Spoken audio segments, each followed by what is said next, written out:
Welcome to Kansas Ag Report. I'm Ken Rogers. On this week's program, we talk with Chip Redmond from the K-State Mesonet. We'll talk about that situation in southwest Kansas where the hot temperatures remained 24 hours a day and the impact it had on some cattle in the feedlot. Also, some tools that are available on the Mesonet so that you can look at comfort care for those livestock animals. We'll also have updates from the Kansas Soybean Commission, Kansas Department of Agriculture, and Kansas Grain Sorghum, and our weekly update from the Kansas Livestock Association, and market information from Pinion, a division of K-Coe Isom. Kansas Ag Report brought to you in part by the Kansas Soybean Commission, the Soybean Checkoff, progress powered by Kansas farmers, Kansas Farm Bureau, a grassroots ag organization representing the state's farm and ranch families since 1919, KFB.org. And the Kansas Wheat Commission, lending in the adoption of profitable innovations from wheat, online at kswheat.com.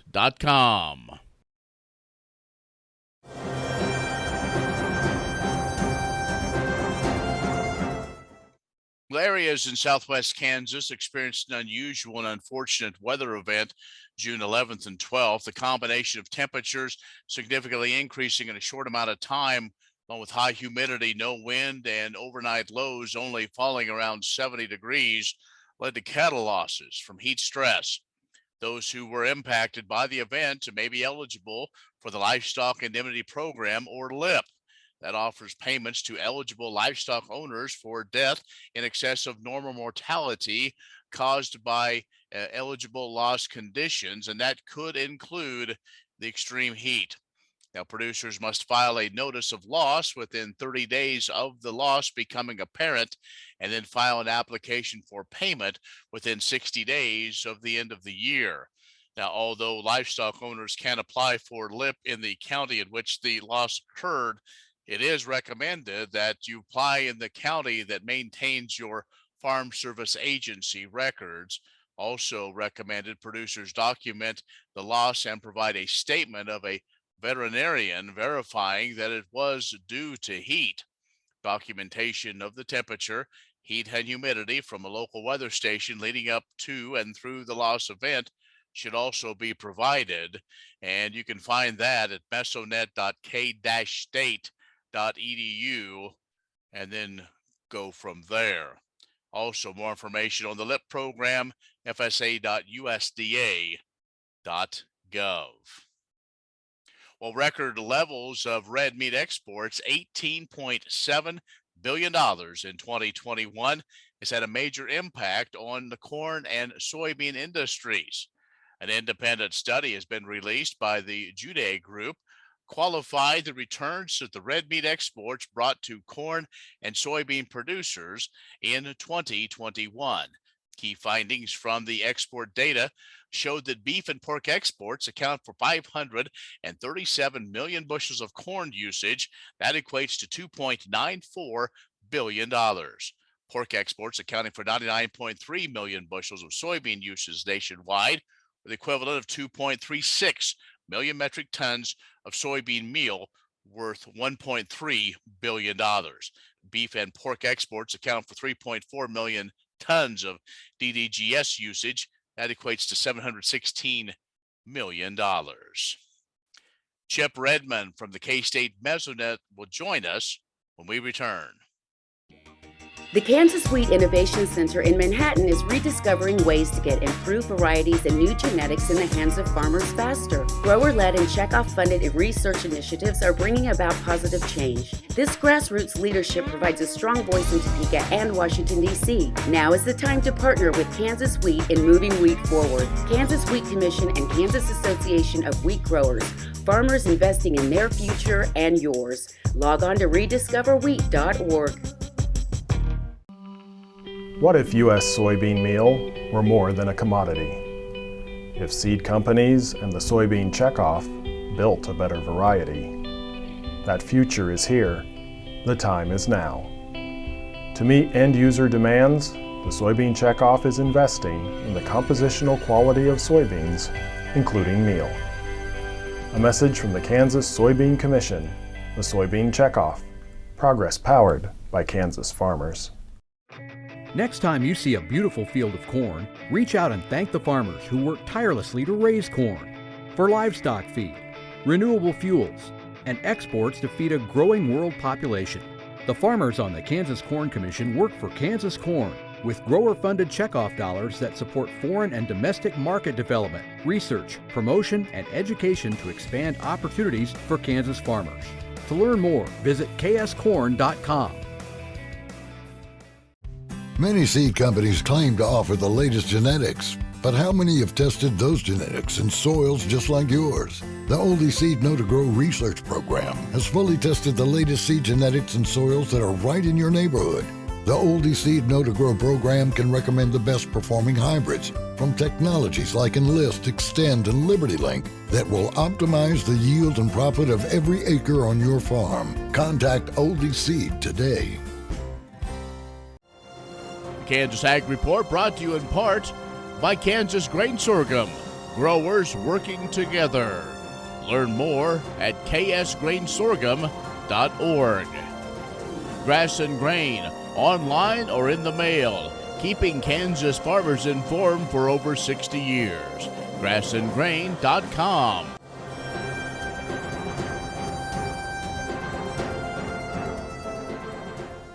And joining us is Chip Redmond, who is assistant meteorologist and with KSU Weather Data Library. He manages the Mesonet. Chip, welcome back. Yeah, thanks for having me.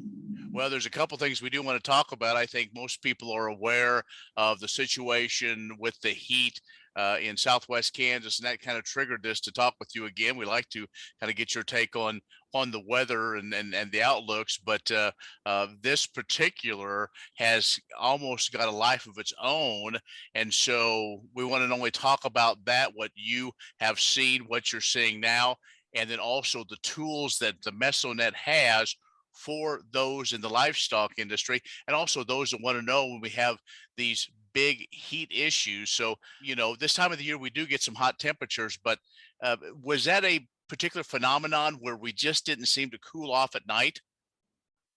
Yeah, there were a couple elements that came together for this event, and we're obviously no stranger to heat in that part of Kansas, not quite as accustomed to humidity, but when those come together and we keep temperatures up at night, especially where both people and animals don't have a chance to recover, that stress is accumulated over a much longer period. So Western Kansas, historically a dry area, they've had significant drought.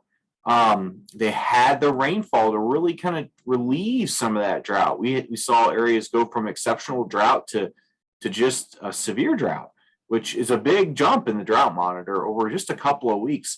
But that moisture in the ground really helped keep humidity up for the first part of June.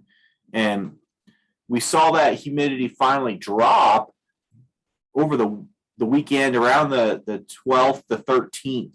And on the other hand, that was also the onset of this long duration heat wave. And so we combined that humidity before that drier air mass moved in. We combined it with hot temperatures with maximums, over 100, and that pushed cattle comfort indices well into the 120s, and which results in significant stress. But then overnight, we kept that humidity, and the temperatures just didn't drop. In fact, we measured an all-time record warmest low temperature at Dodge City. It's a big record, 80 years of data that they broke with an 83-degree reading as the overnight low. That is incredibly warm, and we saw that in multiple sites throughout the state with daily records. So really warm overnight during that period, and that was kind of that transition. After that period, we saw warmer temperatures, even warmer, but we dropped that humidity. Which is sometimes a good thing, and we do get that in the western part of the state. We're talking with Chip Redmond, who is with the K-State Mesonet. We're going to take a break and talk about dealing with some of these heat indices and the information that's available on the Mesonet. We'll do that in just a moment. Kansas Ag Report brought to you in part by the Kansas Livestock Association, supporting members' business interests and meeting consumer demands. KLA.org. Oldie Seed Farms, carrying soil-specific seed. Find them on the web at oldieseed.com. That's OHLDE seed.com. And Kansas Corn, building the future at kansascorn.com. Grain sorghum is one of the most important cereal crops worldwide, and Kansas leads the nation in its production. Over the years, sorghum has been either exported, used in animal feed domestically, or for other industrial uses. Recently, its use in the ethanol market has seen tremendous growth, with 30% of domestic sorghum typically going to ethanol production. Kansas Grain Sorghum is committed to sorghum research, market development, and education. Learn more at ksgrainsorghum.org.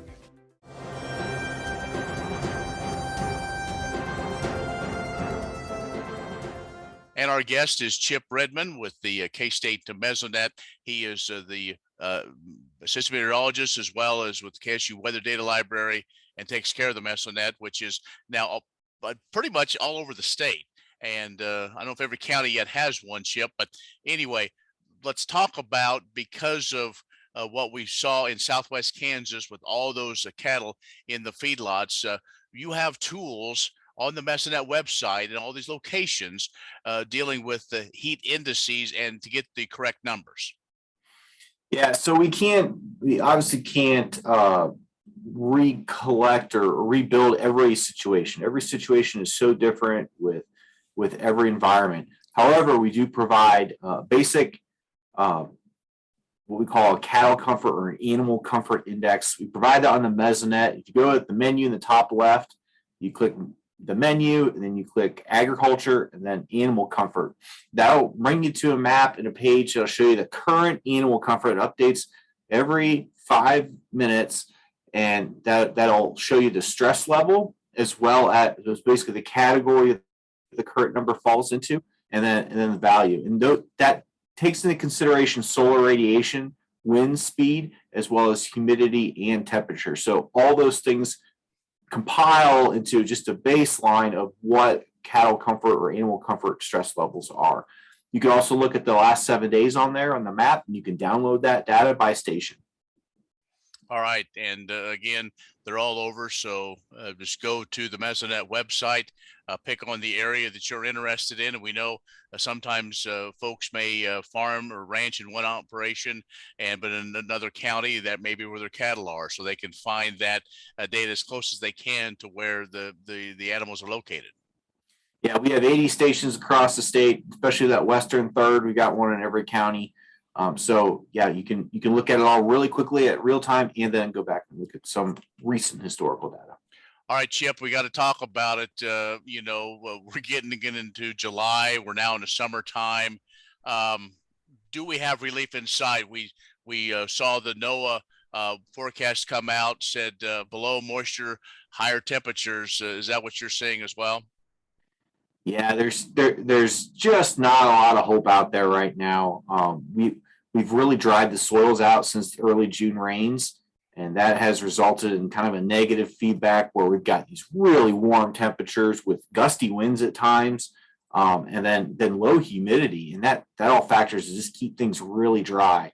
And that outlook sticks through July, and then even in through September as well for the remainder of the summer. Now, there is one glimmer of hope is the monsoon season is expected to start kicking in here over the next week, and already has to some extent in the Southwest. And then we could see some extension of that east into western Kansas with some cloud cover and maybe some showers and thunderstorm activity. Really not confident on how far east it'll get, how much moisture, but it's something that we can look forward to. Well, Chip, we're always looking for some relief. So again, how can folks find that on the internet with the Mesonet information? Yeah, the Mesonet is mesonet.ksu.edu. It's Mesonet, and you can find my contact information there. Chip, thanks a lot. We appreciate it. Yeah, thanks for having me. Chip Redmond he's the manager of the K-State Mesonet, has joined us. Stay with us. We'll have more in just a moment. Imagine turning soybean oil, used cooking oils, and waste animal fats into fuel so amazing it drives U.S. jobs and our economy forward. Learn more about biodiesel at americasadvancedbiofuel.com. The Kansas Wheat Innovation Center in Manhattan is rediscovering ways to get improved varieties and new genetics in the hands of farmers faster. Grower-led and checkoff-funded research initiatives are bringing about positive change. This grassroots leadership provides a strong voice in Topeka and Washington, D.C. Now is the time to partner with Kansas Wheat in moving wheat forward. Kansas Wheat Commission and Kansas Association of Wheat Growers. Farmers investing in their future and yours. Log on to rediscoverwheat.org.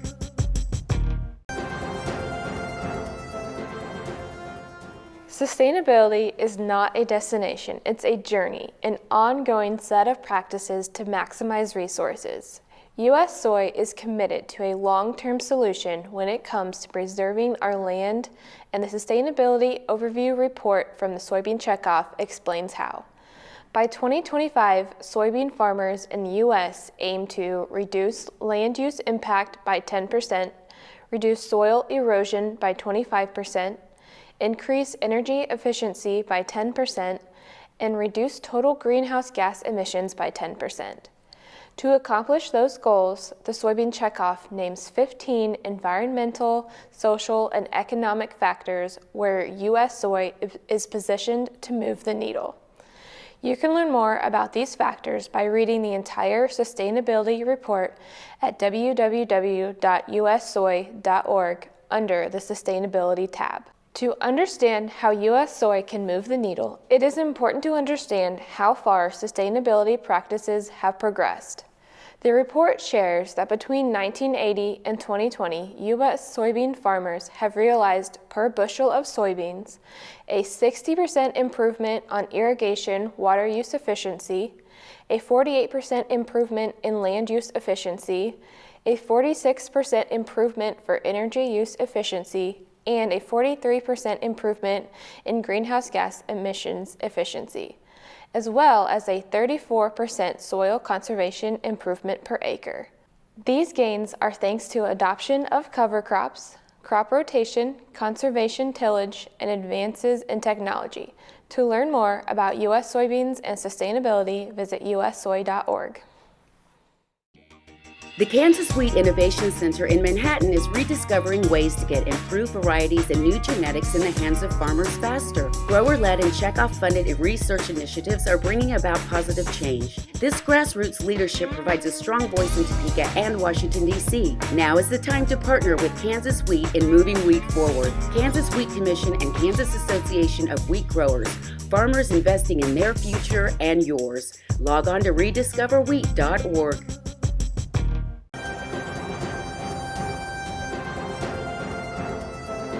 Kansas agriculture has a beauty like no other, and we love to acknowledge and appreciate that beauty whenever we talk about Kansas ag. That beauty can't be fully captured with a camera, but we encourage you to try in the Kansas Department of Agriculture's annual photo contest. I'm Heather Lansdowne, Director of Communications at KDA, and I'm excited to share this year's photo contest categories, which were selected to promote different aspects of Kansas agriculture. The 4 categories are Farm to Fork, Innovation in Agriculture, Four-Legged Friends, and Ad Astra. These categories allow you to showcase Kansas agriculture in many ways: the products of our labor that feed our local communities, the scientific and technological advancements that increase efficiency and value, the many animals that play a role in family-run farms and ranches, and the overall beauty of Kansas agriculture. In addition, there's a separate youth division for young photographers under age 19. And for the second year of video category, we'll showcase harvest videos, drone footage, or other short clips of under 30 seconds that showcase Kansas agriculture. Entries for the photo contest are being accepted from now through August 22nd. In September, all the entries will be posted on KDA's social media sites. Winners of the KDA photo contest will be chosen by votes on social media platforms and by leaders in Kansas agriculture. Winners in each category will receive prizes, and a few of the top photographs will be selected to be displayed in the KDA building in Manhattan. Guidelines for the contest can be found at agriculture.ks.gov/photocontest. I look forward to seeing this year's entries and to finding ways KDA can share the photos all year long as we tell the story of Kansas agriculture. Kansas Corn reminds you that E15 fuel is the right choice for every kind of driver. For the car enthusiast, E15 has higher octane. For the thrifty driver, E15 is priced lower than regular unleaded. For the nature lover, E15 provides cleaner air. For the shopper who buys local, E15 has more ethanol from our Kansas corn farms. Choose E15 for a higher octane, lower price, cleaner American fuel. Message from the Kansas Corn Commission. Learn more at kscorn.com.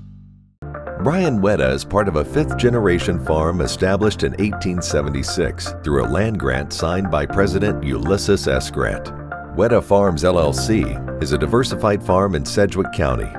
This is a family farm. It's a fifth-generation family farm and pretty diverse operation, and we've kind of progressed over the years and changed our operation. My grandparents started an egg-laying operation, and as the industry changed, we converted one of those laying houses to a hog operation. Right now we have a hog finishing operation, which helps provide nutrients for our soils. We use the hog manure on our crops to provide a sustainable fertilizer source. We also do a lot of no-till production. The no-till reduces soil erosion by wind and rain to have that crop residue left out there. Also builds organic matter in the soil. So we do a lot of no-till production. We grow a lot of our own feeds for our hogs and our cattle. Corn and milo to feed to the hogs, and we raise alfalfa, sedan, straw for our cattle to sustain the feeding of our cattle. We have a cow-calf operation, about 100 cows. In the summertime, they graze the Flint Hills in Butler County. In the wintertime, we bring them back, and so we use crop residues. We graze crop residues to provide a sustainable food source for them. It also returns nutrients back to the soil when we graze the cattle on our ag land. Weta Farms also has a wheat seed operation. We have a seed farm here, and then we sell to local producers for their seed needs. We meet their seed needs in the fall, and we sell currently 3 different varieties, but those varieties change over the years depending on how the breeds evolve and change. We sell grain to ICM, and it's a sustainable fuel source. They use it for ethanol production, and it's a way our operation can be sustainable in the future, is selling that sustainable fuel source. So the diversity has helped our operation be sustainable over the years. We feel like if we hit the high markets in the livestock one year, maybe the next year we hit the high markets in the grains. So it helps our operation to be profitable throughout the years. To learn more about sustainability on the farm, visit KansasLivingMagazine.com. Grain sorghum is one of the most important cereal crops worldwide, and Kansas leads the nation in its production. Over the years, sorghum has been either exported, used in animal feed domestically, or for other industrial uses. Recently, its use in the ethanol market has seen tremendous growth, with 30% of domestic sorghum typically going to ethanol production. Kansas Grain Sorghum is committed to sorghum research, market development, and education. Learn more at ksgrainsorghum.org.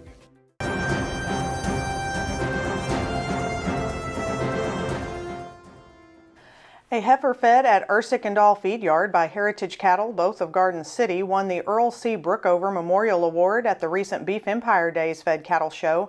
The 1,404-pound Angus Cross heifer placed first among live heifers and first in the heifer carcass contest for the best combined finish in the show.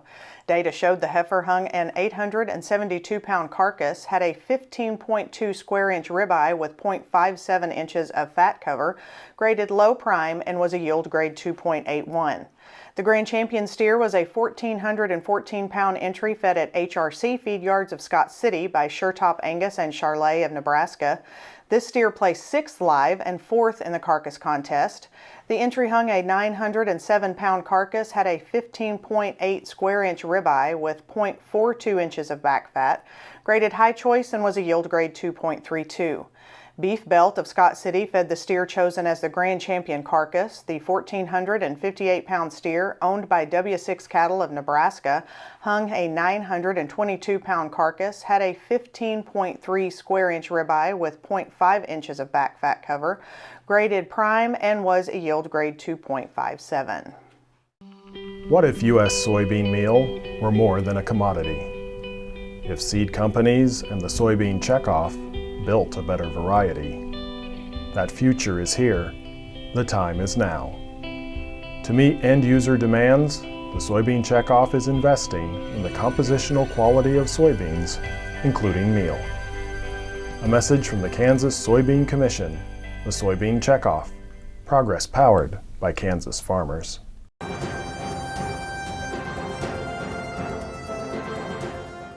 Good day. I'm Derek Hermish with Pinion. Interest is up and the stock market's down, and you only get mugged if you go downtown. Hank Williams Jr. preached those words out over the airwaves for the first time in 1981. While hopefully we aren't looking at a repeat of the 80s since then, we are seeing some developments in the outside markets that we have not seen since the 80s.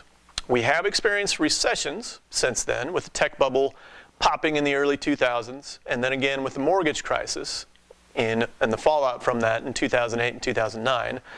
Those two recessions, though, were more specific industry bubbles popping. The inflation we are currently experiencing is more widespread. However, it is unlike anything we have seen since the early 1980s. It is unclear at this point if the Fed will be able to navigate our current situation any better than they did in the 1980s. There are a litany of different aspects that factor into our current situation that are different from then, so trying to make predictions based on the past is probably a futile effort. Timing is everything. Economic cycles tend to be measured in years, whereas markets can move miles in a matter of weeks. What is true is that inflation cannot run this hot for an extended period of time without having some consequences. And one of those consequences could be that when inflation peaks, it is followed by deflation. Now, perhaps the Fed can execute a soft landing and avoid a hard landing, but you should be prepared for either. I'm Derek Hermish. Have a good day. That's our show this week. Be social with us at kansasagreport.net or our social media channels. Continue to watch for that farm equipment as the wheat harvest rolls north through Kansas. I'm Ken Rogers. Thanks for joining us. We'll see you next week. Imagine turning soybean oil, used cooking oils, and waste animal fats into fuel so amazing it drives U.S. jobs and our economy forward. Learn more about biodiesel at americasadvancedbiofuel.com. Are you looking for Medicare supplement insurance plans? Now is a good time to look at your options with Kansas Farm Bureau Health Plans. A Medicare supplement insurance plan can help cover certain out-of-pocket expenses Medicare doesn't cover. Things like deductibles, co-insurance, and certain limitations that can be costly in the event of an accident or illness. With Kansas Farm Bureau Health Plans, you have options to Medicare supplement insurance plans with 4 levels of affordable coverage and service from an organization known for its commitment serving Kansans. We encourage you to compare our rates. For more information and to get a quote, contact a Farm Bureau Financial Services agent near you or visit kfbhealthplans.com. Medicare supplements insured by Members Health Insurance Company, Columbia, Tennessee. Not connected with or endorsed by the U.S. or state government.